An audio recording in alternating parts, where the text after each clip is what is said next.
होती है, लेबोरेटरी का सेटअप। अब जैसे वॉशिंग है, स्टरलाइजेशन है, इस तरह की चीज हमने कल देखी थी। क्या क्या मीडियम हम बना सकते हैं वो हमने देखे थे। उसमें क्या क्या कॉन्स्टिट्यूएंट्स होते हैं, मेटल्स कौन कौन से होते हैं, ग्रोथ हार्मोन्स कौन कौन से होते हैं, इसका हमने कल हल्का सा उसको देखा था। आज हम उसमें और आगे बढ़ रहे हैं। अब हम आज टेक्निक सीखेंगे प्लांट टिश्यू कल्चर की, है ना, ये इंपॉर्टेंट लेक्चर है। और technique of plant tissue culture बिल्कुल बेसिक से शुरू करते हैं, और मेरे ख्याल से आए गए होंगे बच्चे तो काफी।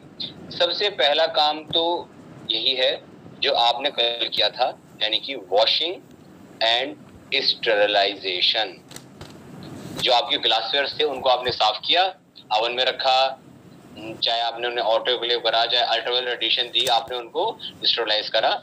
और अब हमारा जो दूसरा काम मेन शुरू होता है वो होता है केमिकल वेइंग, केमिकल को तोलना। अब केमिकल को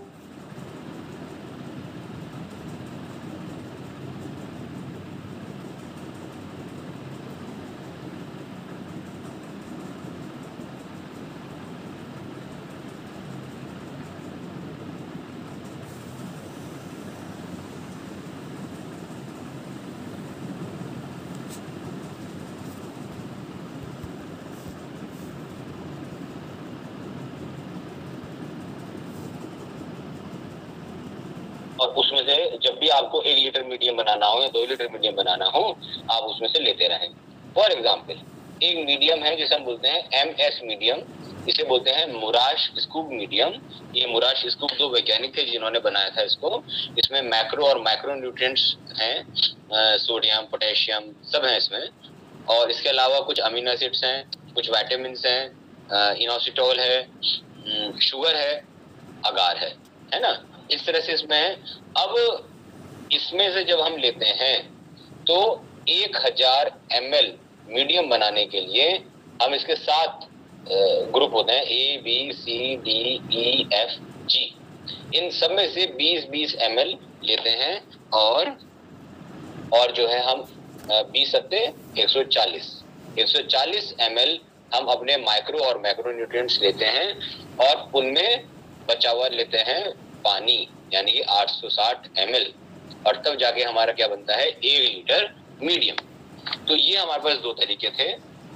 अब इसमें जो आपने ये तोलने वाला हिसाब बताया है, इसको हम ऐसे कर सकते हैं V100 into M into molecular weight, जिसमें क्या था आपका, ये आपने केमिस्ट्री पढ़ा होगा, W ग्राम्स में होता है, V ml में होता है, और M होती है इसमें मोलैरिटी। अब मान लीजिए आपको 1 मोलर सॉल्यूशन बनाना था, और कितने ml में बनाना है, 1000 ml के लिए बनाना है, 50 ml के लिए, 200 ml के लिए बनाना है, तो कितने ग्राम आप उस केमिकल को तोलोगे, आप इस फॉर्मूले से उसको निकाल सकते हैं। मॉलिक्यूलर वेट जो होता है वो केमिकल की बोतल के ऊपर लिखा हुआ रहता है। तो by this formula we can calculate the grams of each and every chemical that is being used in media preparation. ठीक है, तो ये तरीका थोड़ा पेन स्टिकिंग है, टाइम लग जाता है इसीलिए, और इसमें एरर के चांसेस भी ज्यादा रहते हैं। तो इसलिए हम ये प्रेफर करते हैं, पहला वाला स्टॉक में बना के रख दिया था फ्रिज में एक बार, और जब भी आप एक्सपेरिमेंट करने बैठते हैं उसमें से थोड़ा सा क्वांटिटी लेके इसको बना लेते हैं। तो ये हो गया हमारा केमिकल वेइंग कहते हैं या केमिकल प्रिपरेशन कर रहे हैं। और अब हमारे हाथ में क्या गया है, आपका मीडियम।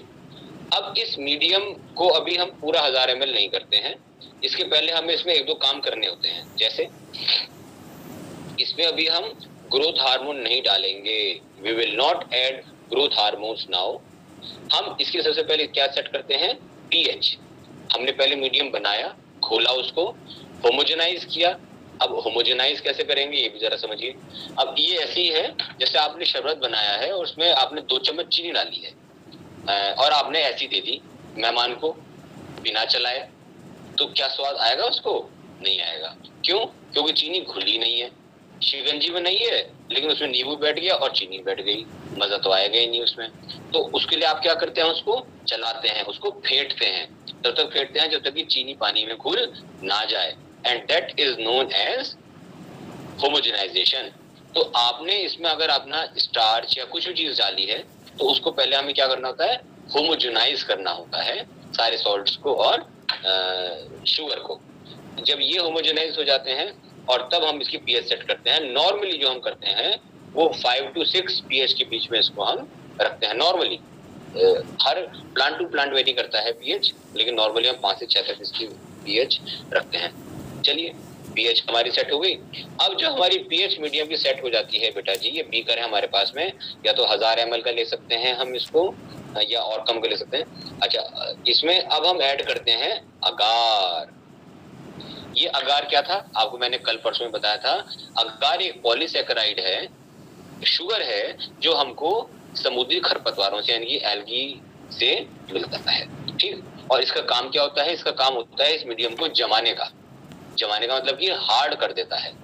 अब अगर आपको मीडियम हार्ड चाहिए, if you want a hard medium, तो अगार आपको पूरी कंसंट्रेशन में लेना पड़ेगा। For example 8 gram for example ले रहा हूं मैं, 8 ग्राम का है जो ये मीडियम को हार्ड बना देता है ये। अगर आपको मीडियम लिक्विड चाहिए तो वी विल नॉट यूज अगार, लेकिन अगर आपको मीडियम सेमी सॉलिड चाहिए कि ना तो भाई जमा हुआ हो और ना पानी जैसा हो, तो हम इसकी क्वांटिटी को हाफ कर देंगे यानी कि 4 ग्राम। इस तरह से हम इसको अगार को सेट करते हैं कि भाई हमें किस तरह का अगार चाहिए। ये बात क्लियर हुई। अब हम इसमें अगार डालते हैं। अब अगार डालने से तो जम जाएगा, अब जम जाएगा तो गड़बड़ हो जाएगी। क्या गड़बड़ हो जाएगी, कहीं जमेगा और कहीं नहीं जमेगा।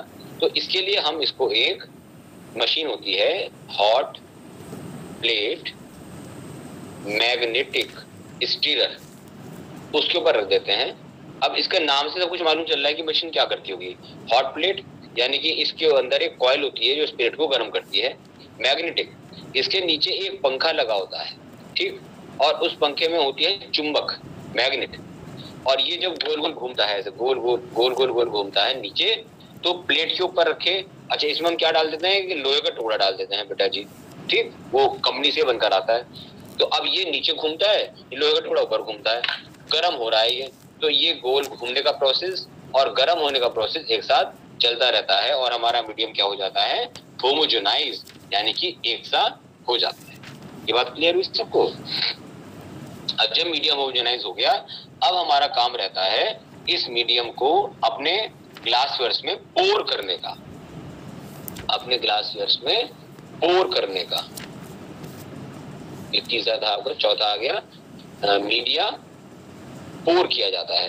अब पोर कैसे करा जाता है, अब ये तो लिक्विड हो ही गया आपका, अभी तो लिक्विड ही है ना, ये गरम गरम है, लिक्विड है, तो इसको हम फटाफट इसे टेस्ट ट्यूब में डाल देते हैं।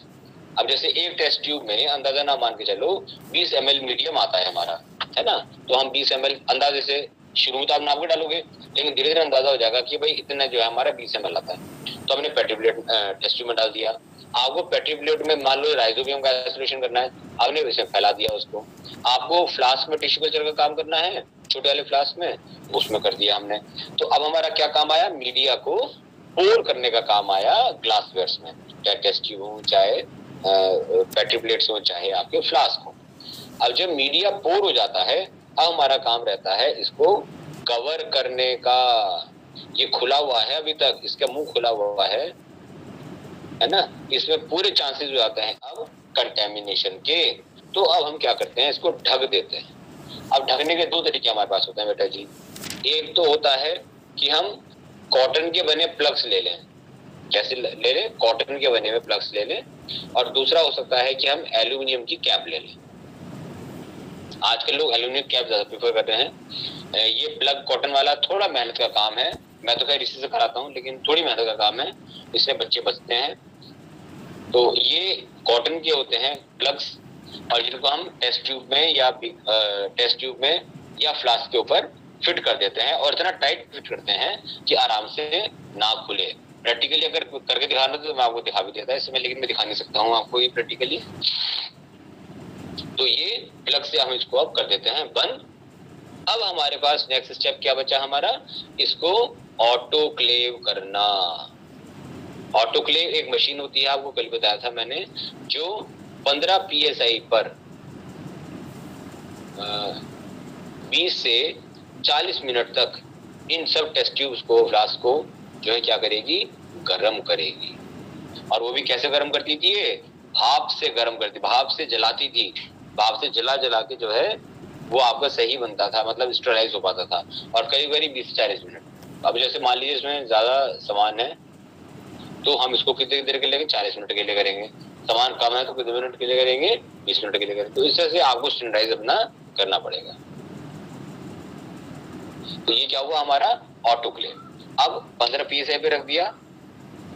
15 psi पे जब घड़ी आई तब से आपने घड़ी में टाइम देने शुरू करा। 20 मिनट पूरे हो गए या 40 मिनट पूरे हो गए। अब आप इसको मशीन को कर देंगे बंद।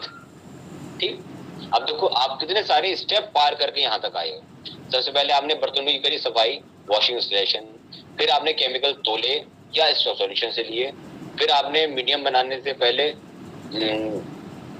पीएच सेट किया, उसको होमोजेनाइज करना। ठीक, और ये हम करते हैं, एक मशीन होती है उसे बोलते हैं हॉट प्लेट मैग्नेटिक स्टीरर, उसकी मदद से करते हैं। और जब ये हो जाता है तो अब हमारा काम क्या रहता है, मीडिया को पोर करना हो। ठीक, मीडिया पोरिंग कर दिया आपने, मीडिया पोरिंग के बाद आपने ढक दिया, नहीं कवर से मदद कर ढक सकते हैं, जैसे एल्यूमिनियम फॉयल लगा दें, कॉटन प्लग लगा दें। इस तरह से जो है ये हमारा काम होता है। अब नेक्स्ट क्या बचा हमारा, ऑटोक्लेविंग। ऑटोक्लेविंग मैंने आपको पहले बताया था, इसे बोलते हैं वेट स्टेरलाइजेशन। इसमें भाप से इन बैटरी प्लेट्स को या बीकर को, फ्लास्क जो भी है, इसके ऊपर हम लगातार डालते हैं और उसको स्टेरलाइज करते हैं। तो ऑटोक्लेव हो गया। ऑटोक्लेव से आप फौरन नहीं निकालोगे वर्तमान वगैरह जो भी।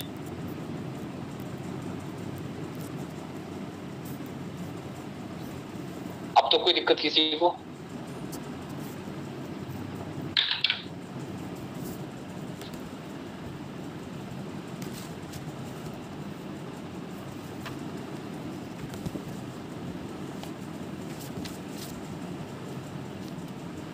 अब तो कोई दिक्कत किसी को बेटा जी? पूनम, रानी, नंदिता, आसिफ, बबीता? No sir. तन्यारी चीजें ये बेटा वैसे प्रैक्टिकल है पूरा, है ना। मैं अगर होता लैब में तब तुम्हें दिखा देता, लेकिन आज मैं लैब गया नहीं हूँ, मैं घर पे ही हूँ आज, तो मैं आज दिखा नहीं पा रहा हूँ। कल मैं जाऊंगा, अगर कल थोड़ा टाइम लगा कल मैं दिखा दूंगा तुम्हें, ठीक है ना? जी सर। चलो आगे चलिए, अब थोड़ा सा ही रह गया ये लेक्चर है। चलिए, अब हुआ क्या कि हमने ऑटोक्लेव कर दिया। अब ऑटोक्लेव जब कर दिया तो हम ये बर्तन कब निकालें भाई उसमें से अपने एक्सपेरिमेंट करने के लिए? हम तब निकालेंगे जब ऑटोक्लेव में जो सुई होती है वो 15 psi से 0 पे आ जाए। ठीक, 15 psi पे सुई आती है और जब 0 पर आ जाती है तो हम अपने सारे बैटरी प्लेट या फ्लास्क जिसके अंदर मीडियम है वो सब बाहर निकाल लेते हैं। अच्छा, इसमें एक चीज मैं यहाँ बताना भूल गया तुम्हें, ये ऊपर यहाँ मीडिया पोरिंग में जब मीडिया हम इनमें डालते हैं तो हम इसमें एक चीज यहाँ ऐड कर देते हैं और वो है ग्रोथ हार्मोन्स। ये मैं एक्चुअली भूल गया था, मैं इसलिए भूल गया था आपको बताना क्योंकि मैं कभी भी यहाँ ऐड नहीं करता हूँ, मैं हमेशा यहीं पर ऊपर ऐड कर देता हूँ। जब ये होमोजेनाइज होता है मैं ऐसे में ऐड कर देता हूँ, लेकिन तरीका कायदा क्या होता है कि यहाँ पे मीडिया पोरिंग जब करते हैं उस समय हार्मोन को डाला जाए। लेकिन कंडीशन ये है इसमें कि ग्रोथ हार्मोन जो है वो स्टेरलाइज कंडीशन में रखे होने चाहिए, तभी तो फायदा होगा। अगर डिस्टिल वाटर में नहीं है या स्टेरलाइज कंडीशन नहीं है तो फिर कोई फायदा नहीं है। तो इसलिए मैं तो हमेशा यहाँ ऐड करा देता हूँ। यहाँ पर लोग इसलिए मना करते हैं क्योंकि गर्मी से इन ग्रोथ हार्मोन्स की नेचर डीनेचर हो जाती है। अब वही सेम बात ऑटोक्लेव में, लेकिन भाई मेरा तो अनुभव यही है कि जो मैंने इस्तेमाल करे वो तो डीनेचर नहीं होते, अब जिनके होते होंगे हो तो फिलहाल मेरा तो ये है कि मैं तो चाहे यहाँ ऐड कर दूं चाहे यहाँ ऐड कर दूं, चाहे ऑटोक्लेव के बाद तो सही रहते हैं। अच्छा जी, अब 0 बजे सुई आई तो हमने उन बर्तनों को सबको क्या करा, बाहर निकाल लिया और अब हम उसको मीडियम को छोड़ देते हैं 3-4 दिन के लिए। ये कायदा है, इसका कायदा ये है, इसको इसलिए छोड़ दिया जाता है बेटा जी ये देखने के लिए कि इसमें कोई कंटेमिनेशन तो नहीं हो रहा। अगर कंटेमिनेशन होगा तो आप उसको डिस्कार्ड कर देंगे, उसको वहीं छोड़ देंगे। और मान लीजिए आपने फॉरेन बैठ के इसमें काम कर लिया तो नतीजा क्या निकलेगा? नतीजा निकलेगा कि आपके साथ साथ और चीजों का भी कंटेमिनेशन इसमें आने की संभावना बढ़ जाएगी। तो इस तरह से हम इसको 2 दिन के लिए छोड़ देते हैं और अब हम लाते हैं अपने पौधे को। अब आप पौधा, मैंने आपसे बात है ना, ये तो हमारा कार्यक्रम यहाँ पूरा हो गया मीडियम प्रिपरेशन का। अब हमारा होता है नेक्स्ट काम इनोकुलेशन का। इनोकुलेशन का मतलब होता है कि हम जब अपने मीडियम में कोई पौधा, जिसको हम कहते हैं एक्सप्लांट, इसको डालें कल्चर करने के लिए, तो उसको बोलते हैं इनोकुलेशन। और ये जो प्रक्रिया होती है ये कराई जाती है लेमिनार एयर फ्लो मशीन में, जो हमारे बॉटनी में रखी है, तुम सब लोगों ने देखी हुई है। वो छोटी सी मशीन है, उसके ऊपर शीशा लगा हुआ है और उसके अंदर बैठ के हम काम कर सकते हैं, एक या दो जना। उसके अंदर ये वाला काम किया जाता है। उसके अंदर जो हवा निकलती है वो बाकायदा जाली से निकलती है, स्टेरलाइज होकर हवा निकलती है, उसे बैठ के हम इस काम को करते हैं। तो जिस प्लांट को हम लेते हैं, टुकड़े को लेते हैं, उसे बोलते हैं एक्सप्लांट। चाहे वो पत्ती का टुकड़ा हो, चाहे जड़ का हो, चाहे तने का हो, किसी भी चीज का हो, उसको लिया। इसको पहले करना पड़ता है हमें स्टेरलाइज। अब स्टेरलाइज कैसे कर सकते हैं इसको हम? या तो इसको अल्कोहल से कर दें, या इसको पहले मर्क्यूरी क्लोराइड में भिगो के रख दें 3-4 मिनट के लिए, वहां से फिर वॉश करें डबल डिस्टिल वाटर में। पानी से करें पहले, नॉर्मल ऑर्डनरी वाटर से, और फिर डिस्टिल वाटर से करें, और फिर इस पे डालें। मैं तो वही कराता हूँ, लेता हूँ इसको अल्कोहल में डिप किया, अल्कोहल से जलाया, और जो बचा उसको मैं ऊपर यहाँ पे रख देता हूँ। तो इस तरह से क्या हुआ, ये इनोकुलेशन। अब इनोकुलेशन हो जाता है, उसके बाद में सबसे मेरा लास्ट काम बचता है इनक्यूबेशन। इनक्यूबेशन का मतलब होता है इस कल्चर को जो मैंने इसमें डाला है एक पर्टिकुलर टेम्परेचर पे, मॉइस्चर पे रखने की नौबत आ जाती है, तो तभी ग्रो करेगा, वरना नहीं करेगा। और इसमें नॉर्मली हम रखते हैं 22 से 24 डिग्री सेंटीग्रेड टेम्परेचर रहता है रूम का, जिसमें हम इन सारे कल्चर्स को उठा के रख देते हैं। और अब हमारा लास्ट काम शुरू होता है इसमें, और वो है ऑब्जर्वेशन। अब हम सिर्फ ऑब्जर्व करेंगे कि अब होगा क्या। अगर हमारा ये सारा काम सही हुआ है तो हमको मिलेगी पेटी प्लेट में या टेस्ट ट्यूब में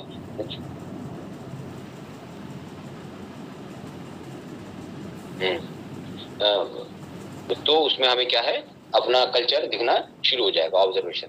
वो हम नोट करना शुरू कर देंगे, और फिर देखेंगे कैलस अगर आए तो कैसी नेचर का है, फ्रेगाइल है, उसमें कहीं कुछ चिपचिपापन तो नहीं है, इस तरह की चीजें फिर धीरे धीरे आने लगती है। तो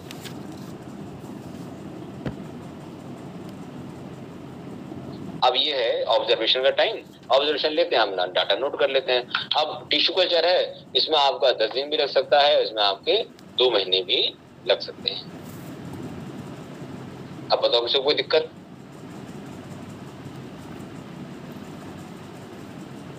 ये हमारा क्या हो गया, ये टोटल मेथड है हमारा प्लांट टिश्यू कल्चर का।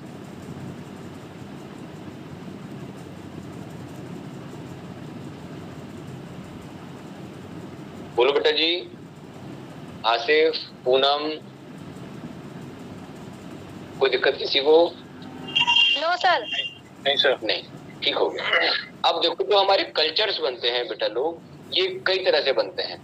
जैसे एक होता है हमारा continuous culture.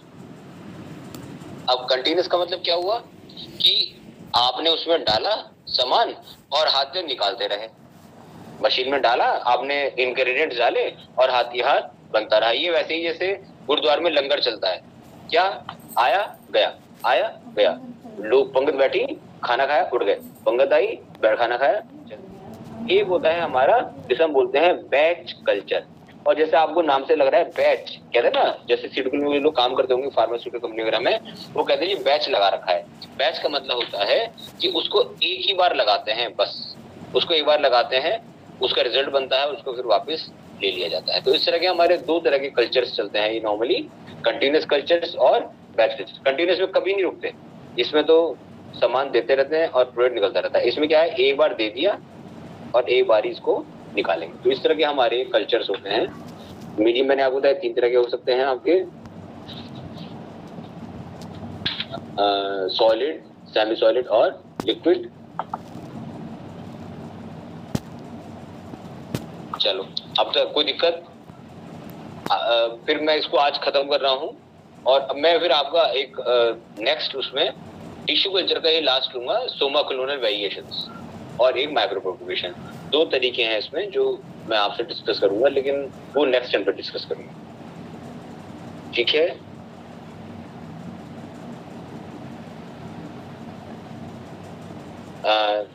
Asif? Yes sir. हाँ, कोई दिक्कत तो नहीं? नहीं सर। तो फिर मैं बंद करूँ इसे लेक्चर को? जी सर। ये नोट्स तुम्हें मैं सारे प्रोवाइड करा दूंगा इसके, ठीक है? जी जी जी। इसमें करा दूंगा, लेकिन अभी थोड़ा टाइप भी कर रहा हूँ, टाइप नहीं है मेरे पास में, ये टाइप करके तब दूंगा। और अटेंडेंस बेटा मुझे लॉन्ग स्क्रीनशॉट वगैरह भेज देना सबकी, है ना? जी सर। अब जैसे मुझे 41 नजर आ रहे हैं समय स्ट्रेंथ के समय जी। अब तुम देखना कितने हैं वगैरह, स्क्रीनशॉट वगैरह लेके मुझे भेज, है ना? जी सर जी। चलो, और तो कोई दिक्कत तो नहीं किसी को?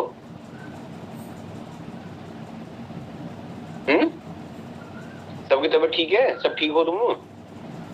Yes sir.